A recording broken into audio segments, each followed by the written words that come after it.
بہت ساری باتیں ہیں. گاڈ کا ڈیفینیشن دنیا کے کسی بھی ریلیجن میں ہے کہ وہ اومنی پوٹنٹ ہے, اومنی پریزنٹ ہے, he is just, he is kind, he loves you and so on. میں جب دنیا دیکھتا ہوں تو مجھے کوئی ایسا سپریم پاور یہاں دکھائی نہیں دیتی ہے جو انسان کی بہبودی کے لیے کچھ کر رہی ہو, کمزور کو بچا رہی ہو, مدد کر رہی ہو, ظالم کو پیچھے ہٹا رہی ہو. میں نہیں دیکھا, تاریخ میں نہیں.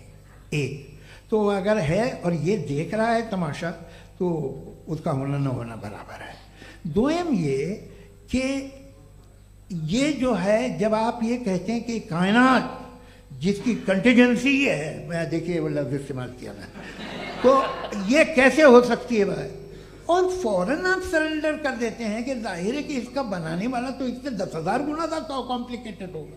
اس پہ آپ کے ہونے پہ کوئی اعتراض نہیں ہے. اسے وہ ٹائم لیس ہے, وہ پہلے سے تھا, ٹائم تو بہت بعد میں آیا.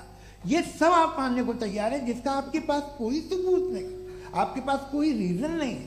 آپ کی تاریخ کیا ہے مذہبوں کی, بلیف کی, جو خداؤں کا بلیف ہے, یہ کانسٹنٹلی غلط ثابت ہوتا رہا ہے. مطلب آپ کہیں کہ ارسطاطل کے زمانے میں تو سب جاہل تھے, وہ بھی اتنے ہی یقین سے خدا پہ یقین رکھتے تھے جو اب نہیں رہا.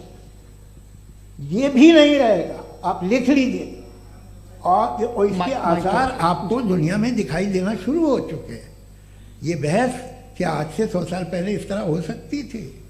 یہاں تک تو آپ کو ہم لے آئے ہیں. تو سر ارے ان کو مدد کی ضرورت نہیں بھائی, یہ سیلف سفیشینٹ آدمی ہے, آپ کیوں ان کی مدد کر رہے ہیں؟ Sir please. تو یہ جو ہے تمام باتیں اپنی جگہ ہیں. یہ ایک پیکج ہے. آپ اکیلے, کوئی آدمی ایسا نہیں جو صرف گاڈ کو مانتا ہو. اس کے ساتھ بہت پیرافرنیلیا آتا ہے, الگ الگ پیرافرنیلیاز آتے ہیں. they have always created chaos in the society. میں تو آپ کو سیدھا آفر دیتا ہوں کہ دنیا میں 10 امپورٹنٹ بلیوز ہیں. آپ ایک مانتے ہیں, 9 نہیں مانتے. 9 میں آپ ایتھیسٹ ہیں, 9 کو آپ بالکل ریزنیبلی میری طرح دیکھتے ہیں.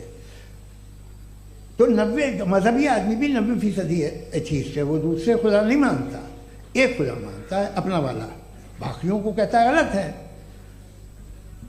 اگر آپ ماننا ہی بند کر دیں تو آپ کا 10% چانس ہے کہ آپ صحیح ہیں اور 90% چانس ہے کہ آپ غلط ہیں.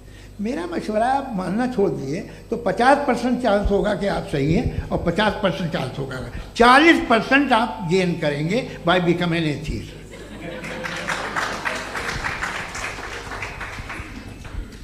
یہ ایک فرسودہ خیال ہے, یہ ختم ہو رہا ہے. ہو سکتا ہے میری زندگی میں نہ ہو, لیکن یہ ہو جائے گا. جو باتیں یہ ان کو آپ میٹا فزیکل یہ وہ ایسے رسپیکٹیبل ٹرم دے دیے, یہ تو ان لوگ کے ہیں جنہیں نہ فزکس معلوم تھی نہ میٹا معلوم تھا. یہ انہوں نے آپ کو دیے.